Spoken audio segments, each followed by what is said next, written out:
Karanlık bir sinema salonu düşün. Film bitti, ışıklar yandı, herkes dışarı çıkıyor. Eve giderken aklında ne kaldı? Kahramanın o büyük zaferi mi yoksa onun karşısına dikilen adamın o soğuk bakışı mı? Dürüst ol, çoğu zaman hatırladığımız kahraman olmuyor değil mi? Yıllar sonra hala konuştuğumuz isim neredeyse her zaman kötü olan oluyor. Yamyam bir psikiyatr, yazı turayla insan hayatına karar veren bir katil, kibarlık maskesi takmış bir SS subayı. Normalde korkuyoruz onlardan ama gözümüzü de alamıyoruz. Bu videomda sinema tarihinin en iyi antagonistlerini masaya yatıracağım. Elbette her birini tek bir videoya sığdırmam mümkün değil, o yüzden sadece önemli bazı örnekleri derleyeceğim. Asıl peşine düşeceğimiz soru da şu: bu karanlık figürler neden bu kadar güçlü? Neden kötü bir adam koca bir filmi sırtında taşıyabiliyor? Ve en önemlisi, biz neden onlardan etkileniyoruz?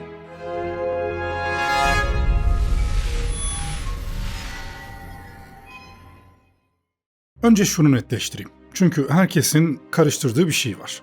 Antagonist demek, kötü adam demek değil. Kötü adam, yani villain, kötülüğü seçmiş bir karakterdir. Antagonist ise bambaşka bir şey. Kahramanın istediğine ulaşmasını engelleyen güç. Bazen bu güç saf bir canavar olur, bazen de sadece farklı bir doğruya inanan biri. Çoğu zaman bir kavramın gerçek anlamı kökeninde saklıdır. Shock Voice dediğin adam da bu köken anlamlara takıntılıdır.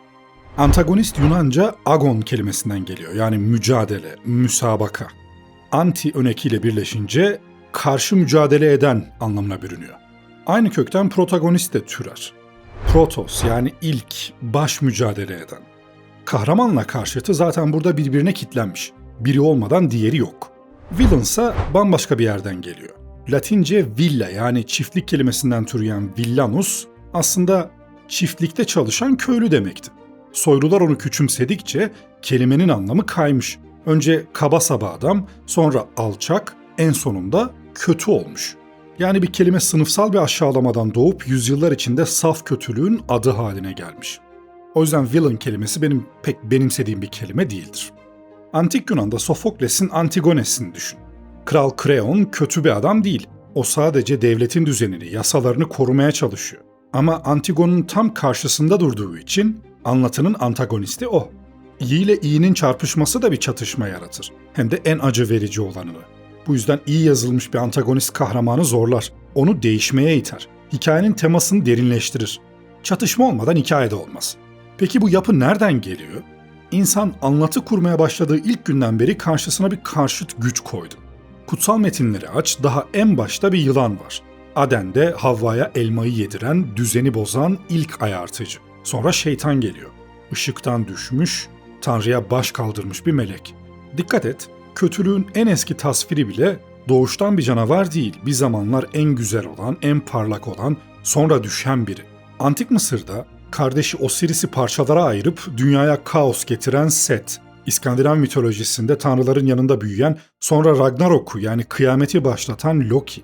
İnsanlık binlerce yıldır aynı figürü yeniden yazıyor.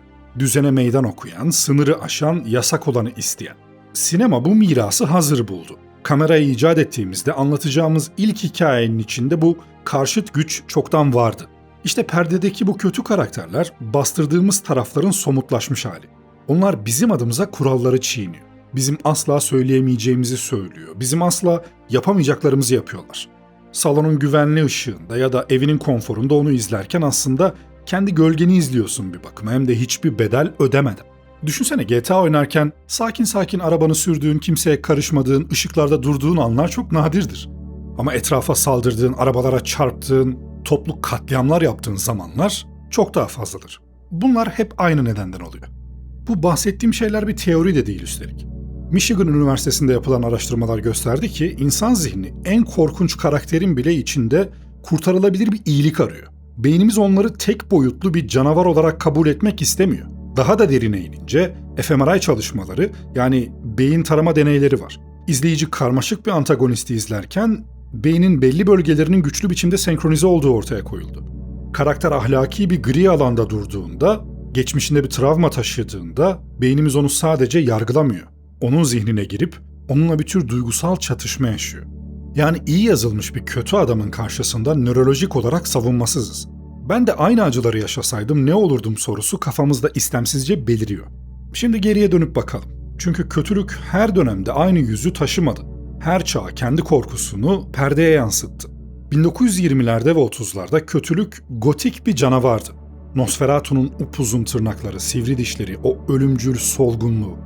Dracula, Frankenstein'ın yaratığı. Bilinmeyen hastalıklardan, bilimin sınırlarından, doğaüstünden korkuyorduk ve kötülüğü çirkin bir bedene yüklüyorduk. Kötü olan dışarıdan belliydi. Yüzüne bakınca anlardın. Sonra savaş geldi, atom bombası patladı. 1950'lerde kötülük artık gotik şatolarda değildi. Radyasyondan büyüyen devasa karıncalar, uzaydan gelen amorf kütleler. Bunlar aslında nükleer felaketin ve komünizmin paranoyasının kılık değiştirmiş haliydi. Korkumuz değişmişti, canavarımız da değişti. Asıl deprem 1960'ta geldi. Hitchcock, Psycho'yla canavarı dışarıdan alıp içeriye taşıdı. Norman Bates, upuzun tırnaklı bir yaratığa benzemiyordu. Yan komşun kadar sıradan, utangaç, kibar bir gençti. İşte tam da bu yüzden çok daha korkutucuydu. Çünkü kötülük artık tanıyamadığımız bir şey haline gelmişti. Yanı başımızda olabilirdi. Bu kapı bir kez açılınca ardı arkası kesilmedi. 70'ler, 80'ler durdurulamaz katilleri getirdi. Maskesinin ardında hiçbir sebep taşımayan Michael Myers, rüyalarına giren Freddy Krueger, tek kelime etmeyen Jason, farklı kültürlerde, farklı türlerde kötülüğün yüzü yine karşımıza çıktı. The Lion King'in Scar'ı tahtı için öz kardeşini uçurumdan attı. Yıllar öncesine dönersek Pamuk Prenses'in kraliçesi en güzel olmak uğruna üvey kızını öldürmeyi göze aldı. Animasyon bile çocuğa kötülüğün en saf halini gösteriyordu. Her 10 yılda yeni bir maske taktı ama ardındaki yüz hep aynıydı. Şimdi o yüzlerin en unutulmazlarından bazılarına bir göz gezdirelim. Anton Chigurh, tek kelime etmeden içine korku salabilen bir adam. No Country for Old Men'i izlediysen o ölü bakışları ve garip silahını hayatın boyunca unutmazsın. Coen kardeşler bu adamı öyle bir kurmuş ki neredeyse insan bile değil. Kaderin, ölümün, durdurulamaz bir tabiat gücünün ete kemiğe bürünmüş hali. Şimdi sana bu filmle ilgili çok ilginç bir şey söyleyeceğim. Bu filmde müzik yok. Evet, o gerilim dolu sahnelerin ardında sana ne hissetmen gerektiğini fısıldayan o tanıdık müzikler var ya, onlar hiç yok. Normalde bir film senin duygunu müzikle yönetir. Coen kardeşler bunu tamamen kaldırınca geriye ne kalmış dersin? Sadece çıplak, soğuk, gerçek sesler. O otel sahnesini hatırla. Döşemenin gıcırtısı, takip cihazının giderek hızlanan o bip sesi, karakter ıssız bir çölde dolaşan kaçınılmaz bir son gibi karşına dikiliyor. Ve sen onunla konuşamayacağını, onu ikna edemeyeceğini, ondan kaçamayacağını içinde hissediyorsun. Şimdi gelelim benim en çok sevdiğim açılış sahnelerinden birine. Inglourious Basterds. Tarantino filmin daha ilk 20 dakikasında öyle bir antagonist yaratıyor ki, koca sinema tarihinin en etkileyici karakterlerinden biri oluyor. Albay Hans Landa. Şimdi sahneyi hatırlayın. Bir Fransız çiftçinin evine gidiyor. Böyle bağırış çağırış yok, silah yok, tehdit yok. Son derece kibar. Ama bilirsiniz ya hani aşırı rahatsız edici bir kibarlık. Oyuncu zaten hayranı olduğum muazzam bir yetenek ama bu sahnede beni etkileyen şey, yani Hans Landa karakterini dehşet verici yapan şey bu nezaketle, zekayla, kelime oyunlarıyla uyguladığı şiddet. Sırf bu sahne üzerine yarım saatlik bir video yapabilirdim. Bu sahnedeki her detay o kadar ustaca kurgulanmış ki masadaki her hareketi bir satranç hamlesi gibi. Şimdi bak, Tarantino reis burada öyle bir sahne kuruyor ki konuşmanın tam ortasında kamera yere inmeye başlıyor. Döşemenin altına giriyor. Orada nefeslerini tutmuş saklanan bir Yahudi aile görüyoruz. Artık biz Landa'nın bilmediğini sandığımız korkunç bir gerçeği biliyoruz. Buna dramatik ironi deniyor. Hitchcock'un meşhur kuralı vardır. Masanın altındaki bombayı seyirciye önceden göster ki patlamayı bekleyerek gerilsin. Tarantino da burada bunu yapıyor. Bir de kameranın kimi takip ettiğine dikkat et. Çiftçi piposunu almak için kalktığında kamera onu izlemiyor. Gücü elinde tutan Landa'nın üzerinde kalıyor. Çünkü o odada kimin patronu olduğunu sana her saniye hissettiriyor. Christopher Waltz bu rolle Oscar aldı. Tabii ki de hak etti. Çünkü hayatımızda karşılaşabileceğimiz en kibar canavarı bize gösteren muazzam bir oyuncu. Şimdi biraz daha başlara dönelim. Norman Bates demiştik değil mi? Norman sinemada kötülüğün yön değiştirdiği kişidir.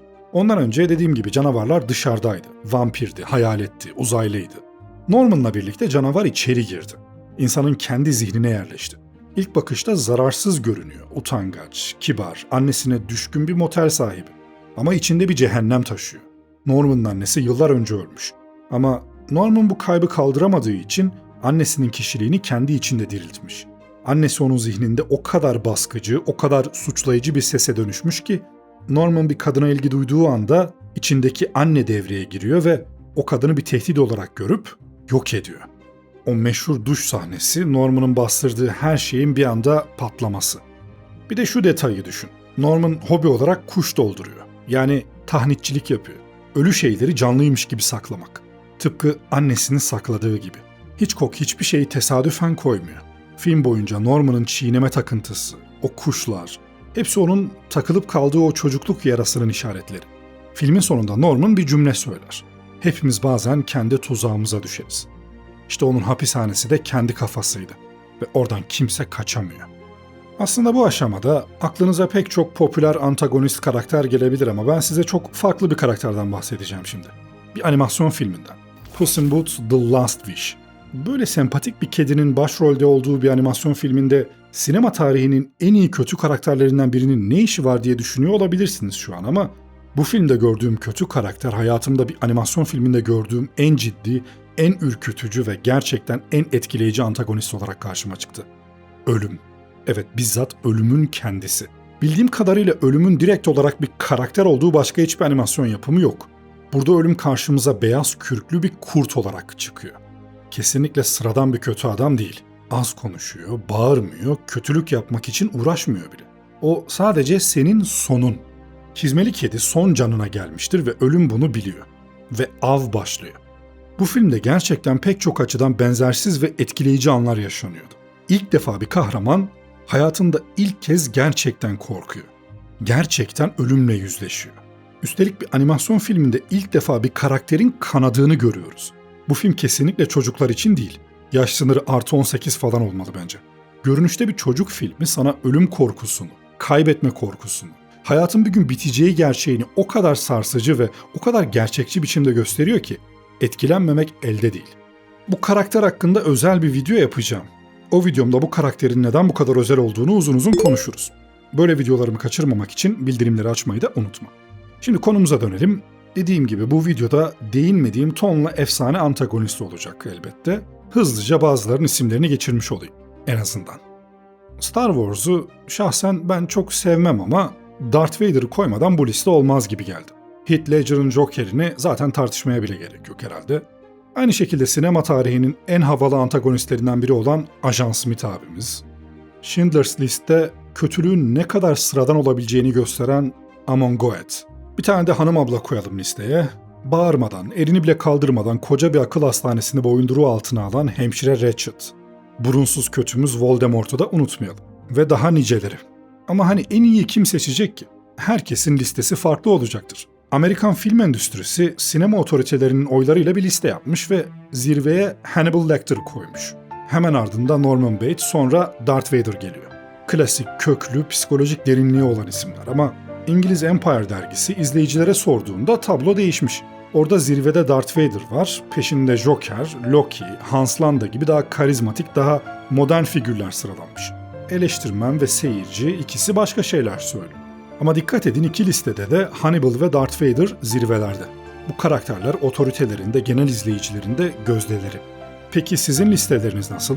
Şöyle ilk 5 veya ilk 10 sıralamalarınızı yorumlarda görmek isterim. Videomu beğendiyseniz bir adet beğeni bırakmayı, bunun gibi videolarımın devamı için kanalıma abone olmayı ve yorumlarınızı benimle paylaşmayı ihmal etmeyin lütfen. Ben Shock Voice. Bir sonraki videomda görüşmek üzere. Kendinize iyi bakın, hoşça kalın.